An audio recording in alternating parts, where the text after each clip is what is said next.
Salut, c'est Pierre Martin. Sur cette chaîne, je partage ma passion pour les voitures avec des essais, des astuces et des conseils d'entretien. Revenons donc au sujet de la vidéo.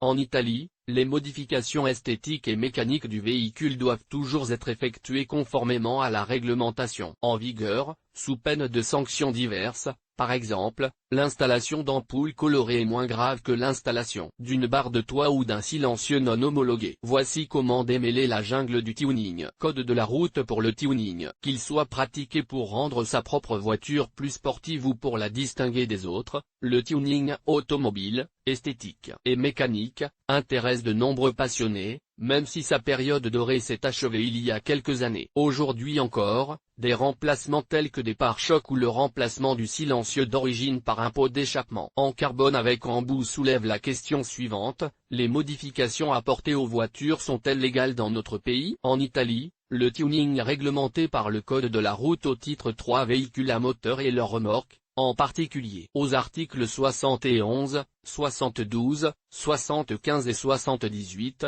l'idée de base est que les voitures doivent suivre les réglementations du ministère des Transports et que les modifications doivent nécessairement être approuvées. En fait, le règlement énumère les équipements qui ne peuvent être modifiés que sur présentation de la documentation pertinente et de la mise à jour du certificat d'immatriculation du véhicule. Attention, car dans de nombreux cas, l'autorisation du fabricant est nécessaire. Il s'agit d'une carte à demander directement au fabricant qui permet la mise à jour rapide du certificat d'immatriculation du véhicule, qui est également effectué par le département des transports terrestres. Ce document n'est délivré d'office que si la modification rend le véhicule conforme à un autre déjà homologué par le même constructeur. Si, par exemple, vous souhaitez apporter une modification esthétique et qu'il s'agit d'un ajout déjà accordé par le constructeur, ce document vous sera théoriquement également délivré, ce qui simplifiera les formalités de mise à jour du certificat d'immatriculation du véhicule. Modification esthétique autorisée en Italie. Ainsi,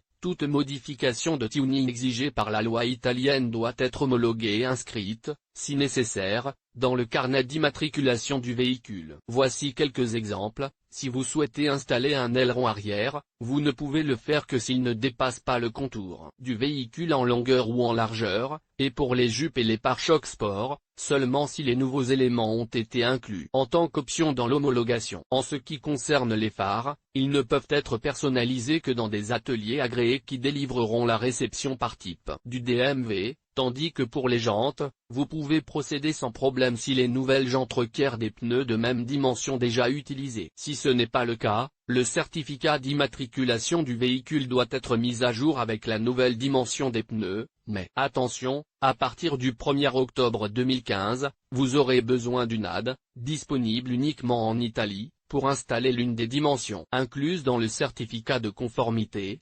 COC, de la combinaison roue-voiture. Dans ce cas, les nouvelles jantes pourront être installées même si la taille n'est pas inscrite sur l'immatriculation du véhicule. Même l'obscurcissement des vitres à l'aide d'un film est soumis à des règles. Il doit être installé avec du matériel homologué et porter la marque d'identification du fabricant, et il est interdit de circuler avec des vitres complètement teintées ou en changeant la couleur du pare-brise et des vitres avant, sous peine d'une amende et d'un contrôle extraordinaire. Modifications mécaniques autorisées en Italie. En ce qui concerne les modifications mécaniques, en Italie, vous ne pouvez modifier la puissance du moteur qu'en rendant le véhicule conforme à un autre véhicule homologué par le même constructeur. Il est également permis de modifier l'alimentation en carburant, par l'intermédiaire d'ateliers agréés, pour installer des systèmes au GPL ou au gaz naturel, sous réserve de la mise à jour du certificat d'immatriculation du véhicule, de l'inspection et de l'essai auprès du bureau d'immatriculation des véhicules à moteur. En ce qui concerne le silencieux et le pot d'échappement, ils ne peuvent être remplacés que par des dispositifs homologués, bien que le premier nécessite une mise à jour du certificat d'immatriculation du véhicule. Il en va de même pour le système de freinage,